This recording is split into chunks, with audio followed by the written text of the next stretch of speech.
Hindi na nakaligtas sa batas ang dalawang pinaghahanap na personalidad matapos maaresto sa magkahiwalay na operasyon ang dalawang regional top most wanted persons na naharap sa kasong frustrated homicide.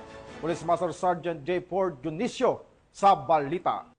Bilang bahagi ng pinaigting ng kumpanya ng kapulisan kontra sa mga wanted person sa ilalim ng uplan pagtugis ng Criminal Investigation and Detection Group, isang lalaki na kabilang sa number 2 regional top most wanted person ang arestado sa Middle Quezon Hill, Baguio City nito lamang Hulyo taong kasalukuyan. Inaresto ang suspek sa bisa ng warrant of arrest kasong frustrated homicide na inilabas ni Honorable Manuel Cachora Singh, judge ng Regional Trial Court Branch 3, Baguio City noong Hulyo 16, 2025. Naging matagumpay ang operasyon dahil sa pangunguna ng Criminal Investigation and Detection Group Baguio City Field Unit, katuwang ang Baguio City Police Office, Police Station 1, Regional Intelligence Unit 14, City Intelligence Team Baguio City. Matapos basahan ng kanyang mga karapatan sa salitang kanyang naintindihan, ay agad namang dinala sa tanggapan ng Criminal Investigation and Detection Group Baguio City Field Unit para sa tamang dokumentasyon bago ito i-turn over sa naturang korte. Ang matagumpay na operasyong ito ay patunay lamang na seryoso ang ating kapulisan, tugisin at panagutin ang mga nagkasala sa batas para sa mas ligtas at bagong Pilipinas. Mula dito sa Police Regional Office Cordillera,